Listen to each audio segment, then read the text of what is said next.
오늘 우리에게 주시는 하나님의 말씀은 시편 121편 1절부터 8절까지입니다.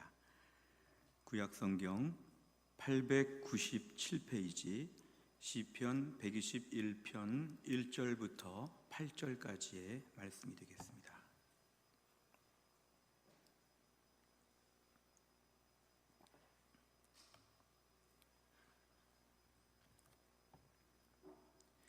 시편 121편 1절부터 8절까지의 말씀을 제가 봉독하겠습니다. 내가 산을 향하여 눈을 들리라. 나의 도움이 어디서 올까? 나의 도움은 천지를 지으신 여호와께서로다. 여호와께서 너를 실족하지 아니하게 하시며 너를 지키시는 이가 졸지 아니하시리로다. 이스라엘을 지키시는 이는 졸지도 아니하시고 주무시지도 아니하시리로다. 여호와는 너를 지키시는 이시라. 여호와께서 내 오른쪽에서 내 그늘이 되시나니 낮의 해가 너를 상하게 하지 아니하며 밤의 달도 너를 해치지 아니하리로다. 여호와께서 너를 지켜 모든 환난을 면하게 하시며 또 내 영혼을 지키시리로다. 여호와께서 너의 출입을 지금부터 영원까지 지키시리로다. 아멘. 기도하겠습니다. 하나님, 이제 하나님 말씀을 듣는 시간입니다. 말씀을 대언하는 주의 종을 성령 충만하게 하셔서 하나님 말씀을 능력 있게 선포하게 하여 주옵소서. 하나님, 말씀을 듣는 주의 백성들의 마음의 문을 활짝 여시고 이 어려운 시기 하나님 말씀을 듣고 청중하여 이때를 살아갈 만한 힘을 얻을 수 있도록 주의 백성들을 축복하여 주옵소서. 예수님의 이름으로 기도하옵나이다. 아멘. 올해가 되어서 세상은 참 많이 바뀌었습니다. 가만히 주변을 보면 우리 주변에 얼마나 세상이 많이 바뀌었는지 모릅니다. 그전에는 전혀 상상도 하지 못했던 우리 주변의 수많은 모임들도 많이 변화가 있거나 취소가 되었고, 우리 관계들도 많은 경우에 이제는 좀 외톨이 관계가 많아졌고 많은 변형을 겪게 되었습니다. 가장 우리가 눈에 두드러지게 시각적으로 볼 수 있는 것은 이 마스크를 쓰는 문화입니다. 그전에는 감기에 걸렸거나 아니면 좀 이렇게 악취가 나거나 이럴 때에 우리가 마스크를 쓰는 일들이 있었는데요, 지금은 온 국민이, 전 세계 모든 사람들이 다 마스크를 쓰는 그러한 문화입니다. 이제 마스크를 쓰지 않으면 어느 시설에든지 들어갈 수 없는 제재를 받게 되어 있고, 이제 마스크가 다양해지는 때를 저희는 지금은 살고 있습니다. 한 뉴스를 보니까 미국에서는요, 실크 마스크가 나왔는데 마스크 한 장에 24만 원이 넘는 그런 고급 명품 마스크가 나왔다고 합니다. 앞으로 점점 더 이러한 마스크 시대가 오래 갈 거라고 생각하니까 이제 업체별로 마스크를 더 많이 비싸게 많이 이렇게 만들고 있는 때입니다. 근데 그런 실크 마스크 한쪽에 설명이 붙어 있는데 당신의 건강은 책임져 주지 못한다는 이런 조그만한 단서가 붙어 있다고 합니다. 온갖 종류의 마스크를 쓰고 다니는 사람들, 얼굴의 절반 이상을 가리고 다니기 때문에 누가 누구인지 잘 식별도 되지 않는 그런 때를 저희는 지금 살아가고 있습니다. 전 세계적으로 지금 1200만 명이 넘는 확진자와 55만 명 이상의 사망자가 속출하고 있습니다. 우리나라도 13,000명이 넘는 확진자와 또한 280명이 넘는 이런 사망자들이 나오고 있는 이런 무서운 때를 저희는 지금 살아가면서 참 우리는 많은 경우에 잃어가고 없어져가는 것들을 지켜보는 때입니다. 정말 일용직 노동자가 하루하루 푼돈을 모아가지고 저금을 했는데 하루아침에 집안에 목돈이 필요해서 그 돈을 다 써버리는 것처럼 지금은 좀 아까우고 속상할 때입니다. 우리가 그동안 일고 온 많은 것들이 하루아침에 꼭 재정적인 것뿐만이 아니더라도 우리 삶의 많은 것과 헤어지고 잃어버리고 없어지는 때, 공든 탑들이 지금 막 무너져가는 때를 저희는 살면서 참 힘들고 어려운 때를 우리는 산다고 볼 수 있습니다. 그래서 우리의 사회가 지금 뉴 노멀 시대라고 해서 이전의 가치 기준으로는 살 수 없는 새로운 기준들을 많이 만들고 있는 때, 그럴 때 우리가 좀처럼 적응하지 못하면 어디 낯선 나라에 이민 온 것처럼 도무지 적응이 되지 않는, 왜 이렇게 새로운 법들이 많고 새로운 기준들이 많아졌는지 우린 참 힘들고 어려운 때를 그렇게 살아가고 있습니다.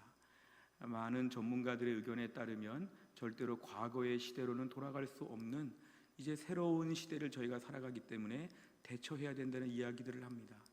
올해와 내년이 되어도 백신이 다 개발될지는 모르고 또 앞으로 내년 후년이 가도 이 여파가 어떻게 파급될지 모르는 우리 이제 그런 때를 살아가면서 암담한 가운데에 있습니다. 최근 대한상공회의소에서 브리핑한 자료에 의하면 이 코로나 시대가 지나가게 될 때 세계가 많은 변화를 일으키면서 분절된 세계가 될 것이다. 세계가 그전에는 이렇게 협력하고 함께 상생하고 마음을 모으는 그런 시대였다면 이제는 자꾸 떨어지고 흩어지는 시대. 대표적인 게 유럽이 함께 모여 있지만 유럽도 이제 많이 흩어질 것이라고 하는 이런 예측도 있고, 미국과 중국도 힘을 모으는 때가 아니라 자꾸 사사건건 갈라지고 어려워지는 그런 때를 살면서 세계는 이제 세계화 시대, 글로벌 시대, 20세기 초기에 모든 이런 것들이 다 무너지면서 이제는 도메스틱, 이제는 국내외 작은 단위의 개체별로 흩어지는 시대를 저희는 좀 살아가고 있다고 이렇게 예측을 하고 있습니다. 재택근무가 늘어나고 비대면 문화가 많아지고 디지털 인프라를 구축하지 않으면 어느 공동체든지 살아남을 수 없는 지금 이런 때를 무섭게 우리가 지금은 살아가고 있습니다. 사실 교회적으로도 마찬가지입니다. 지난 주간 교회에 대한 방역 강화 지침에 따르면 이제 교회는 소모임도 하지 못하게 되어 있고 몇 명이 모여서 회의도 할 수 없는 그런 분위기가 되었습니다. 찬양도 자제해야 되고 모든 행사도 가질 수가 없게 되었습니다. 교회 안에서 모여서 뭘 먹으면 안 되고 밖에 나가서 먹으면 괜찮고, 교회에서 커피 마시고 대화하면 안 되고 밖에 나가서 커피 마시고 대화하면 되고, 뭔가 좀 석연치 않은 여러 불합리해 보이는 규제들이 지금 한국 교회 앞에 있기 때문에 이럴 때 우리는 많은 어려움들을 겪고 있습니다. 대형마트나 더 큰 많은 공동체 사회들을 가보면은 더 촘촘하게 붙어 있음에도 불구하고 유독 교회에 대해서만큼은 엄격하고 심화된 이런 것들이 있을 때 우리는 참 이때의 위기 상황입니다. 무엇보다 신앙적으로 위기 상황입니다. 저는 요즘 같은 때를 가만히 묵상해보고 교회 전체 명단들을 매일매일 보면서 알 수 있는 것은 목회자로서의 걱정이 있습니다. 그 뭐냐면 어느 정도 신앙이 성장하고 어느 정도 믿음의 훈련을 받고 어느 정도 은혜 생활을 할 수 있는 분들이라면 이 정도 변화가 와도 살아남을 수 있고 버틸 수 있다는 것을 좀 제가 믿게 됩니다. 물론 힘들겠지만요. 근데 어떤 경우에는 구원의 확신도 없고 개인 경건 생활도 못하고 기본적인 은혜 생활을 잘 못하는 성도들은 이 코로나의 시대에 늪에 빠지게 되어서 신앙생활을 얼마나 할 수 있을까? 마치 우리가 집안에 어린아이들이 어디 가면 걱정하고 큰 아이들이 가면 걱정하지 않는 것처럼 정말 교회 안에 어린아이들과 같은 성도들이 이럴 때 과연 믿음을 지킬 수 있을까? 이참에 믿음을 못 지키고 그동안에 훈련받고 그동안에 많은 종류의 프로그램으로 믿음을 다잡았는데 이제 막 허물어지는 때가 아닌가, 이런 걸 생각하면 너무도 마음이 아프고 걱정이 될 정도입니다. 요즘 같은 때 정말 믿음이 웬만큼 튼튼하면 버틸 수 있지만 요즘 같은 때는 믿음이 웬만큼 튼튼하지 않으면 다 뒤로 넘어지는 그런 때이죠. 이런 마음을 갖게 될 거죠. 요즘 같은 코로나 시대에 무슨 은혜가 있는가? 코로나 시대에 지금 병에 걸릴까 안 걸릴까 두려운 시대에 무슨 은혜로운 생활이 가능한 것일까? 적어도 은혜라고 하면 웬만큼 먹고 살기 어려움이 없고 질병도 없고 어느 기본적인 생활이 보장되어야 신앙생활은 그 다음에 하는 것이고 은혜도 받는 것이고 교회도 나오는 것이고 모든 걸 우리가 하는 것이지, 지금 같은 때에 무슨 은혜를 기대하는가? 지금은 은혜가 종료되었다. 지금 은혜 못 받는다. 지금은 코로나 시대이다. 모든 교회 활동, 모든 은혜 생활을 다 못한다. 불가능하다. 이렇게 단언하는 성도들이 늘어나고 있다는 것입니다. 저는 이런 말들을 주변에서 많이 들으면서 걱정이 앞서는데요. 지난 시간에 우연히 신문을 보다가 이런 기사를 보게 되었습니다. 코로나 시대에도 행복한 삶은 가능합니다. 이 문구가 제 마음에 확 와닿았습니다. 이 행사는 8월 달에 서울의 코엑스에서 무슨 요즘 시대의 새로운 문화 이렇게 이런 것들을 이렇게 전시하고 판매하고 하는 무슨 행사가 있나 본데요. 그 행사에는 큰 관심은 없는데 그 행사를 알리는 문구가 코로나 시대에도 행복한 삶은 가능하다. 제가 이것을 마음에 깊이 생각하다가 하나님이 제 마음에 주신 확신은 이번 주일 설교회는 코로나 시대에도 은혜로운 삶은 가능하다는 것을 성도들에게 설교해야 되겠다. 혹시라도 우리 성도들이 코로나 시대에 은혜 이런 거 다 외면하고 마음이 강팍해지고 거칠고 그냥 두려움에 떨고 있고 이러고 있을 때 지금도 하나님의 은혜로운 삶은 가능하다, 이 말씀을 전해야 되겠다. 한 주간 동안 이 말씀을 붙잡고 씨름하게 되었습니다. 우리가 힘들고 어려운 세상을 살아왔지만 오늘 말씀을 듣는 가운데 우리가 아직은 코로나 시대를 살아가고 있지만 지금도 하나님의 은혜가 계속될 수 있음을 믿으시고 은혜로운 삶을 다시 한번 출발할 수 있기를 주의 이름으로 축원합니다. 요즘 같은 때 우리에게 많은 염려와 많은 근심이 있을 때 우리에게 제일 위기는 뭐냐 하면 실제로 코로나에 걸리는 것보다는 코로나로 말미암은 영적인 위기가 더 무섭습니다. 요즘 많은 사회학자들이나 의료진들은 이런 얘기를 하는데요, 실제로 병원에 가보면 코로나에 걸려서 호흡기 계통에 문제가 있어서 관련 병원에 가는 사람들보다 정신적인 문제가 있어서 우울함을 호소하고 스트레스를 호소하면서 정신과 병원에 가는 사람들이 늘어나고 있다고 합니다.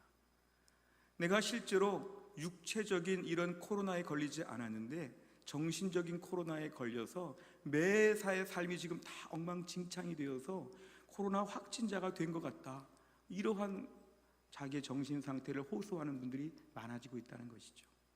저는 목회자로서 볼 때 요즘 같은 때는 정신적인 스트레스와 어려움뿐만 아니라 신앙적인 이러한 공격과 이러한 침체가 얼마나 무서운가.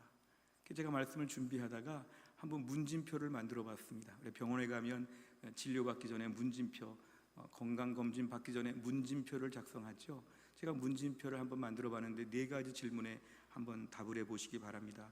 이 4 중에 하나라도 해당 사항이 있다면 나 자신을 조금 경계해야 되겠습니다. 내 마음에 지금 같은 때는 은혜가 불가능하다고 믿는다. 지금 같은 때는 은혜가 불가능하다고 믿는다. 2번째, 지금 같은 때에 무슨 신앙생활을 계속하나 이러한 반발심이 있다. 지금 같은 때 무슨 신앙생활을 하나. 또 한 가지, 지금도 하나님은 살아계시는가에 대해서 의문이 들 때가 있다. 하나님이 살아계시나? 최소한 지금은 비상 상황이니까 교회 가는 거, 성경 보는 거, 기도하는 거, 일체 신앙생활은 사치스러운 것이다. 이거는 지금은 최소한 못한다. 아마 하나님도 이해해 주실 것이다. 마음에 이런 확신이 있다. 자, 보십시오. 지금까지 말씀드린 4가지 중에서 나 자신이 한 개라도 해당 사항이 있다면 우리 오늘 말씀 꼭 들어야 됩니다. 오늘 말씀 꼭 들어야 됩니다. 우리가 기본적으로 내 삶에 은혜가 없은 것 같은, 은혜가 고갈된 것 같은, 은혜의 시대가 지금은 아닌 것 같은 이런 마음이 들 때마다 가장 큰 근저에 깔려있는 원인은 무엇일까요? 내가 영적으로 안정감이 없기 때문에 그렇습니다. 불안한 거죠. 마치 부모가 막 다툼을 하면 애들이 공부하기 어려운 것처럼, 막 전쟁통에 우리가 뭐하기 어려운 것처럼 심령 상태가 불안정하다는 것이죠. 불안정하다 보니까 은혜가 믿어지지 않고, 불안정할 때는 어서 안정부터 찾아야지 무슨 은혜 얘기를 하나, 이런 마음이 든다는 것이죠. 그래서 오늘 이 본문을 보시면 우리가 오늘 같은 어려운 시대에도 우리 심령이 얼마나 안전한가에 대해서 우리에게 말씀해 주고 있습니다. 오늘 본문을 보시면 요즘 같은 때에 꼭 들어야 되는 메시지입니다. 막 지진이 나고 해일이 오고 쓰나미가 밀려오고 막 요즘 같은 때에 꼭 들어야 될 것은 뭐냐면 내가 지금의 상태가 불안정하지 않고 안전하구나. 오늘 시인은 이렇게 얘기합니다. 사람들을 떠나서 멀리 산에 올라가서 가만히 산을 바라보고 하늘을 바라봅니다. 어디서 나의 도움이 오는 것일까? 누가 나를 돕는 것일까? 내 인생에 그동안 누가 나를 도왔을까? 내 삶의 도움의 힘의 근원은 지금 어디인가? 내가 앞으로 어떻게 살아야 될까? 누가 나를 도와줘서 살 수 있을까?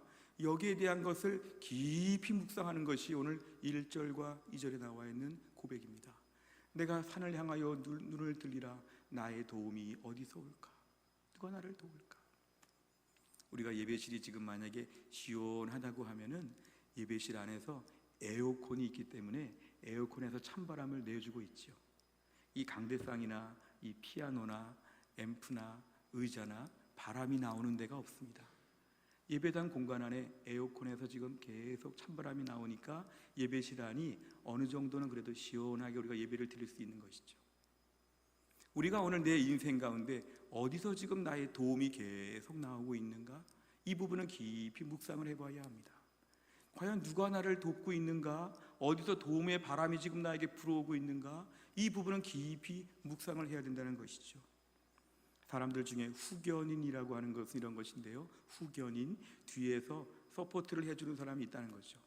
든든하게 너 마음껏 해봐, 내가 뒤에서 다 버팅겨 줄게. 너 마음껏 해봐, 내가 다 잡아줄게.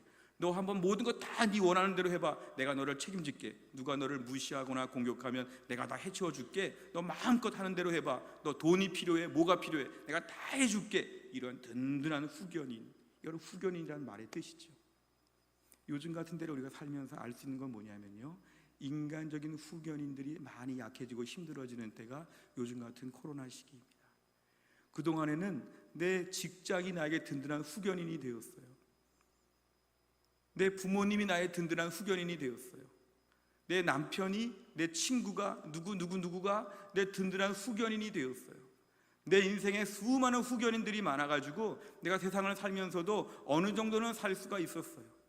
근데 코로나 시기를 맞이하면서 우리에게 알 수 있는 것은 내 뒤에 후견인들이 하나씩 아웃되거나 약해진다는 것이죠. 내가 그동안에 믿고 의지했던 후견인들이 없는 것 같아요.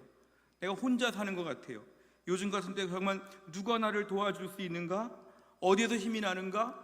사람들에게서부터 나오는 모든 바람들, 모든 도움들이 끊겨가는 때를 저희가 산다는 것이죠.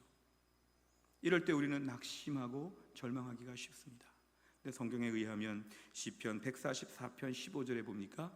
이러한 백성은 복이 있나니 여호와를 자기 하나님으로 삼는 백성의 복이 있다. 여호와를 자기 하나님, 보십시오. 자기라는 말이 중요합니다. 여호와를 자기 하나님으로 삼는 백성이 복이 있다. 정리하면 이것인데요, 내 주변에 누가 나의 하나님이었나? 누가 나에게 하나님처럼 보였는가? 누가 나를 조금 도왔는가? 다 생각해 볼 때 하나님이 나의 유일한 하나님이시라는 것이죠.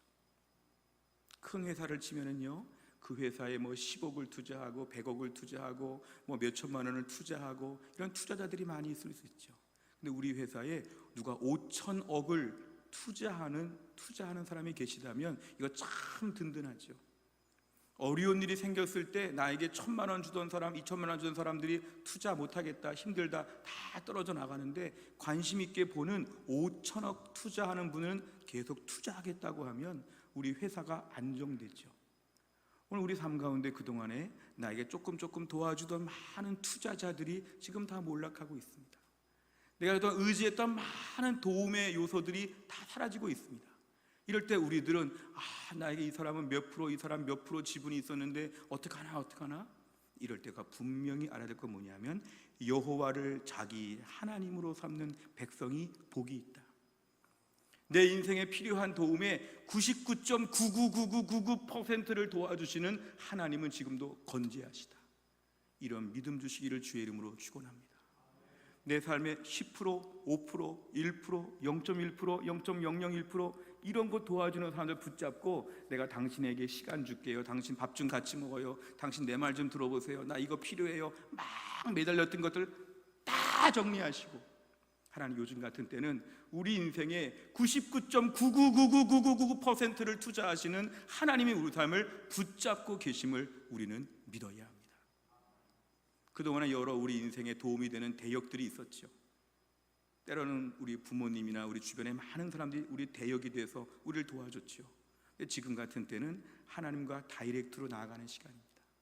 이제 하나님이 나의 부모님 역할, 하나님이 친구 역할, 하나님이 내 경제적인 모든 든든한 서포터 하시는 역할, 하나님이 내 정서적인 위로 만족을 주시는 역할, 하나님의 내 모든 것이 되어주시는 역할을 다 혼자 해주시는 우리는 지금 그러한 때를 살아가고 있다고 믿어야 합니다. 하나님이 다 해결해 주신다. 하나님이 나의 하나님이기 때문에 하나님 내 모든 것들을 다 책임져 주시다. 그 사이에 있었던 인간들이 지금 몰락하고 세상이 어려워졌다고 해도 하나님이 내 인생의 99.9999%를 담당하시는 하나님이 다 책임져 주신다고 하는 믿음이 있게 되면 우리의 심령이 안정감을 회복할 수가 있다는 것입니다. 내 삶 가운데 얼마나 혼자 있는가, 얼마나 외로운가, 얼마나 없는가 이것이 중요한 게 아니라 내 삶에 오늘도 하나님은 건재하시다. 불신자들이 우리에게 와가지고 너는 누가 도와주니? 그러면 지금은 이렇게 말해야 되죠. 나는 하나님이 나를 다 도와주셔. 너 코로나 때에 많이 힘들지 않니? 나는 하나님이 나를 다 필요한 것들마다 채워주셔. 과연 하나님이 코로나 때도 살아계시니? 하나님이 지금 내 모든 것들을 다 돌보시는 가운데 어렵지만 내 인생 길이 지금도 전혀 지장이 없이 열려가고 있어. 나는 하나님이 내 하나님이야. 나는 하나님이 책임져 주셔. 이런 고백을 우리가 지금 할 수 있다는 것입니다. 하나님이 나의 후견인이 되어주시기 때문에 중간중간에 사람들이 좀 없어질 수 있지만 하나님이 계시기 때문에 이것이 남들 앞에 고백할 수 있는 간증거리가 되는 것이죠. 나는 지금도 하나님이 내 후견인이 되어주셔. 하나님이 내 뒤에 계셔. 하나님이 나에게 어려운 때이지만 살아갈 수 있는 힘을 하나님이 나에게 지금도 매일매일 공급하여 주셔. 나는 그러니까 이때에도 하나님만 의지하면 이때를 능히 통과할 거야. 이런 믿음이 이때 우리에게 필요하다는 것입니다. 오늘 본문의 3절과 4절을 보면 하나님의 돌보심의 시간적인 범위가 나와 있는데 하나님이 어떤 분이시냐면 졸지 아니하시고 주무시지 아니하신다 그랬습니다. 하나님께서 우리를 놓치는 시간이 없다는 것입니다. 오늘 보초를 쓰다가 한 5분 정도 잠깐 화장실을 갔다 왔는데 그 사이에 적군이 들어오거나 뭔가 부대에 문제가 생기면 5분 때문에 큰일 난 것이죠. 근데 하나님께서 우리 인생을 돌보실 때 주무시지 않는다, 졸지 않는다는 것은 하나님이 내 인생에 놓치는 시간, 못 보는 시간이 없으시다는 것입니다. 하나님 우리 인생 가운데 24시간 365일 하나님이 늘 돌보시고 지키셔서 하나님이 나의 후견인이 되어주시는 것에 시간적인 빈 공간이 없다는 것입니다. 우리 자동차에 보면은 블랙박스가 있는데요, 저녁에 집에 들어갈 때 차를 다 주차하고 들어가게 되면은 밤새 차에 불이 껌뻑껌뻑하면서 차 주변을 계속 찍습니다. 차 주변에 계속 밤새 무슨 일이 있었는지 찍지요. 그리고 아침에 차를 딱 탈 때가 되면은 이렇게 말을 해주죠. 주차 중 충격 녹화 한 건이 발생했습니다. 밤새 껌뻑껌뻑 찍다가 무슨 차에 충격이 가해지면 이렇게 말을 해주는 거죠. 그럼 다시 한번 돌려보면 밤새 어떤 일이 있었는지 뭐가 다 찍혀 있는 게 나오죠. 저는 집에 가서 쉬고 밥을 먹고 또 차랑 멀리 떨어져 있을 때에도 밤새 껌뻑껌뻑 찍고 있는 걸 생각해 보면 저는 한때 이렇게 묵상을 해봤습니다. 블랙박스는 졸지도 아니하시고 주무시지도 아니하는지. 하나님께서 오늘 우리 인생 가운데 이렇게 역사하여 주심을 우리는 믿어야 합니다. 내 인생 가운데 지금 코로나 시기가 왔다고 해서 그 전에 하나님이 코로나 때는 나도 모르겠다, 코로나 때는 네가 좀 어떻게 해봐라, 이런 하나님이 아니라 코로나 때에도 그 전처럼 우리를 계속 관찰하시고 계속 주목하시고 우리의 필요한 부분들에 대해서 하나님이 엄중하게 살펴보고 계심을 우리는 믿어야 합니다.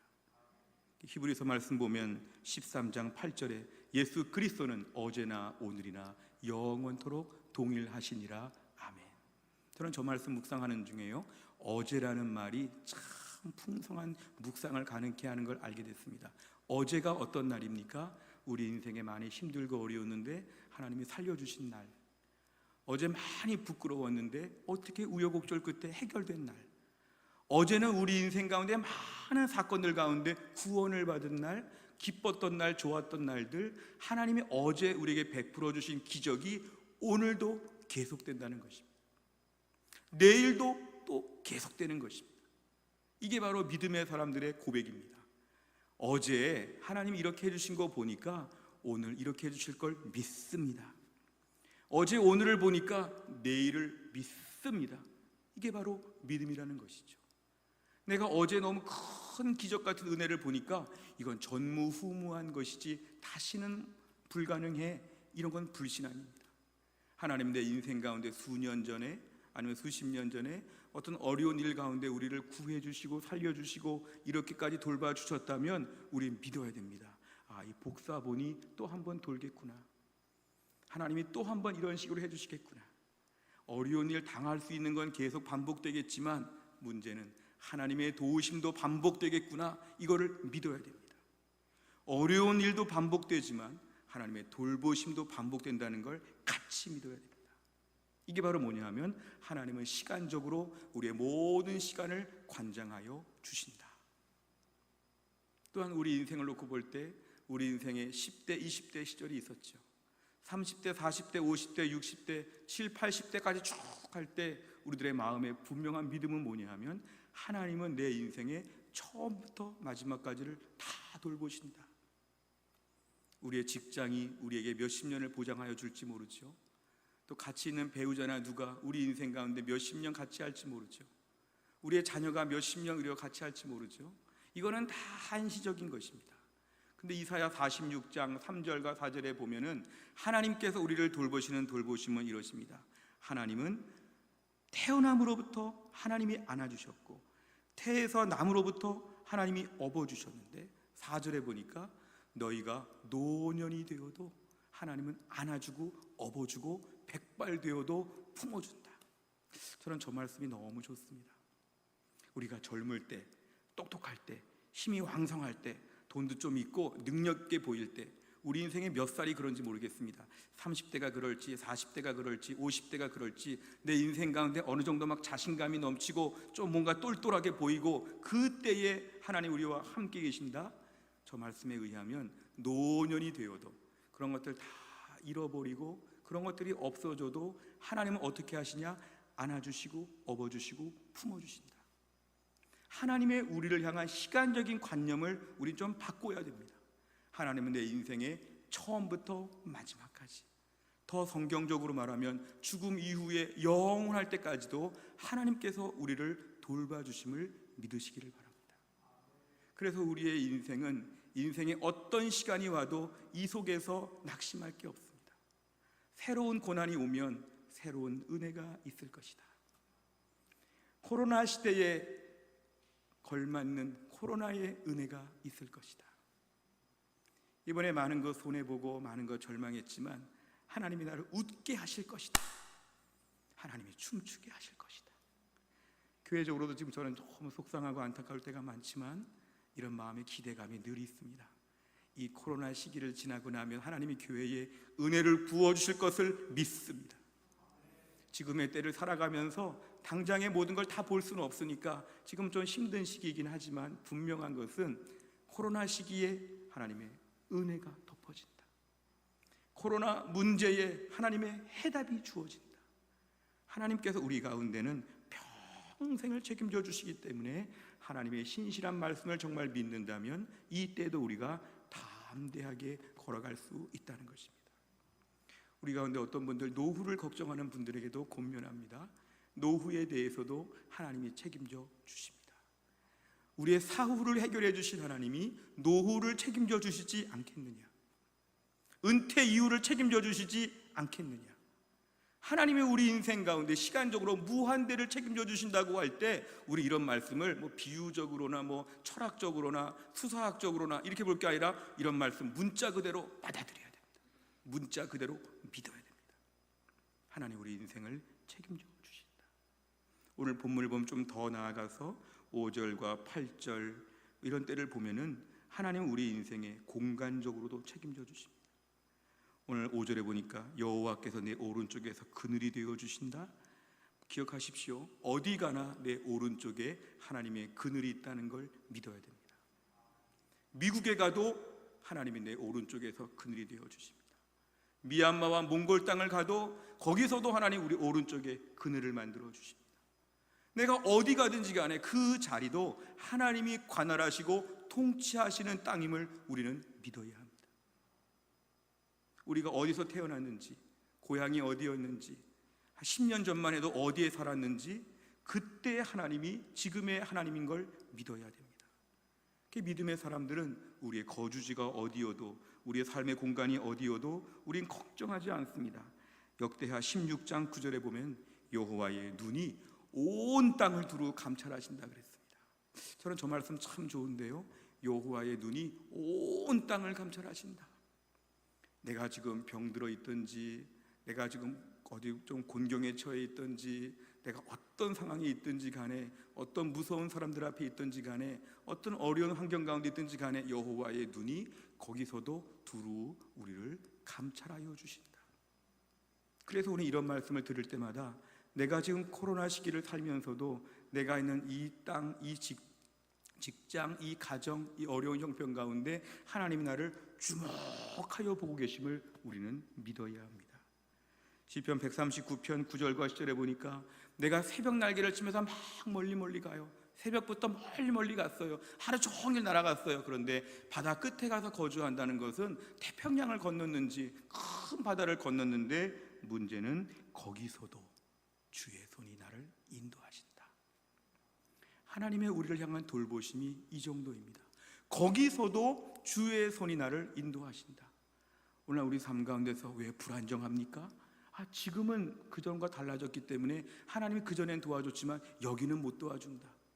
10년 전에 하나님의 기적이 있었지만 지금은 그 기적은 전무후무한 것이기 때문에 다시는 그런 일이 안 벌어진다. 나는 지금 어려울 것이다. 불안정한 것이죠. 우리가 이런 말씀들을 볼 때마다 분명한 건 이것입니다.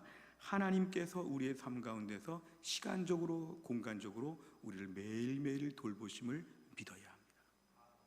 시간적으로 공간적으로 하나님의 힘이 우리에게 지금도 계속 공급되어 있다는 걸 믿어야 합니다.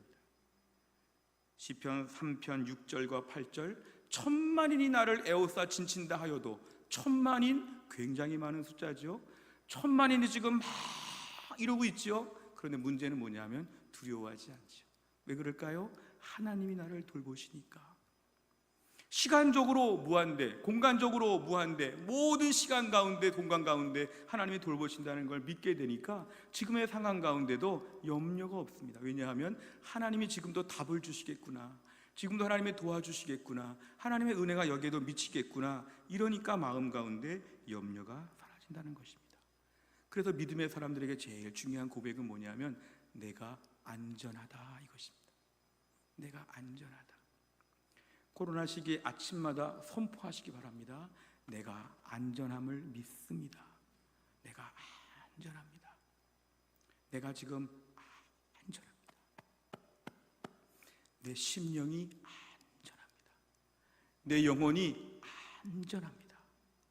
실제로 주변을 보면은요, 누구를 죽인다 말만 들어도 사람들의 마음은 시체같이 변합니다. 우리 주변에 누가 말로 위협만 해도 우린 이미 그 일이 이루어진 것처럼 생각하고 저만치 도망가가지고 그 유서를 쓰고 죽어야 되나, 우리 걱정을 하게 되죠. 너 죽일 거야? 마치 이세벨이 엘리야한테 너 850명을 그렇게 무참하게 죽였어? 갈멜산에서 너 죽을 거야. 너 850명처럼 너도 죽을 거야. 비참하게 죽을 거야. 이 말 한마디에 엘리야가 이미 죽은 것처럼 막 걱정을 했죠. 오늘 제일 무서운 건 뭡니까? 죽음 자체보다 무서운 것은 뭐냐면 죽음에 대한 공포입니다. 요즘 같은 코로나 시기에 우리는 많은 경우에 미리부터 겁을 먹습니다. 미리부터 겁을 먹습니다. 우리도 지금 코로나에 걸리지 않았지만 정신적인 코로나, 영적인 코로나에 다 감염된 것과 비슷합니다.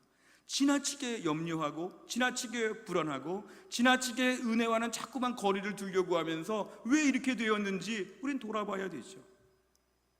이게 바로 영적인 코로나의 무서운 전파력입니다. 걸리지 않았지만 걸린 것 같은, 죽지 않았지만 죽는 것 같은 이러한 가상적이고 지나치게 몰아가는 이런 분위기 속에서 우리 영혼이 어떻다고요? 안전하다. 하나님, 오늘도 내 영혼이 안전함을 믿게 하여 주옵소서.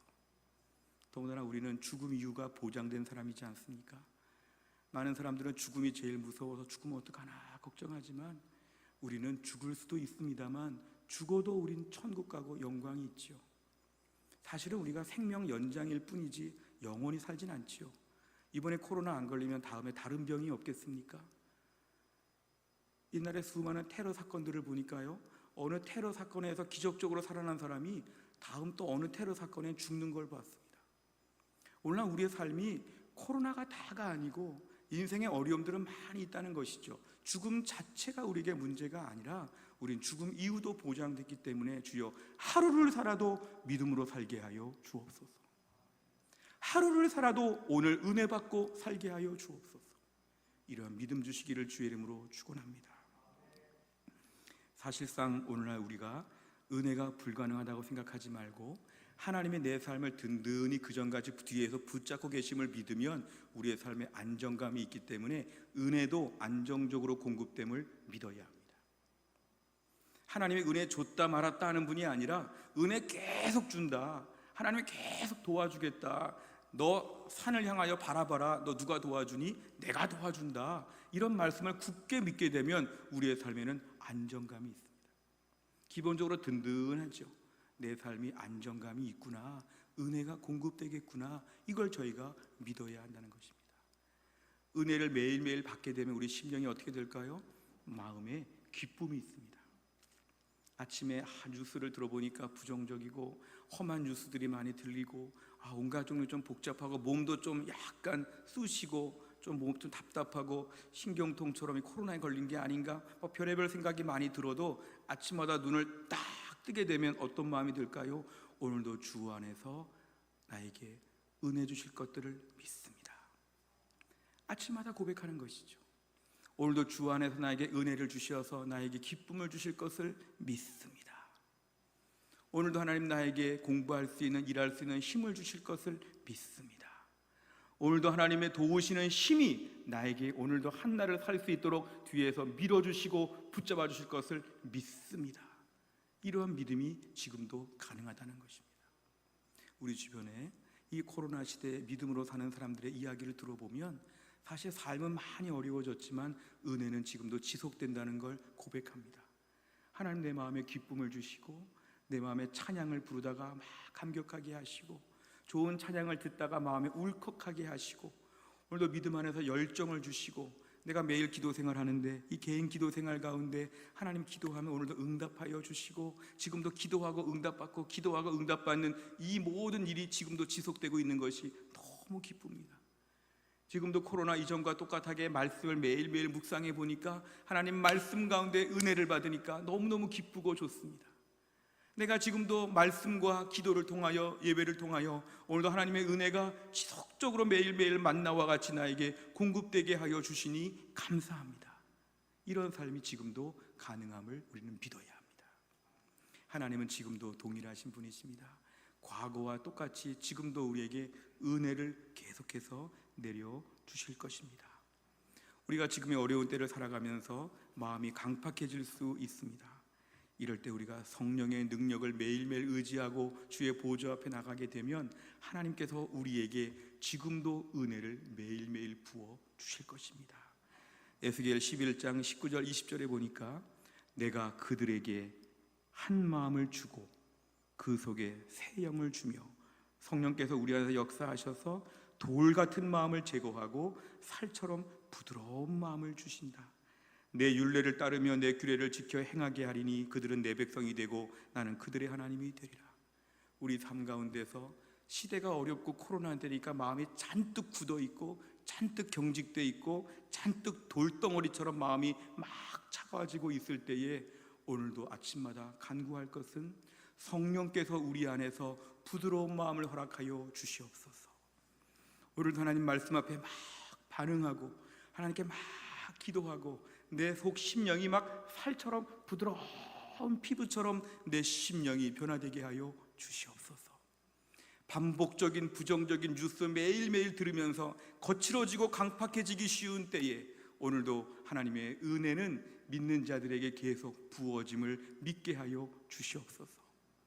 내일부터 한 주간 동안 이런 기대를 갖기 바랍니다. 하나님, 월요일부터 한 주간 동안, 다음 한 주간 동안 이 코로나 시대에도 불구하고 제 심령에 하늘의 은혜가 부어지게 하여 주시옵소서.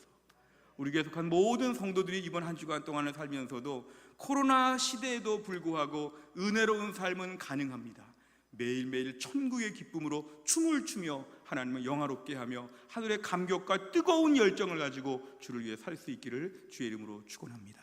기도하겠습니다. 아버지 하나님 감사합니다. 코로나 때를 살면서 많이 지치고 좌절하고 침체되어 있는 때에 오늘의 말씀 붙잡게 하여 주옵소서.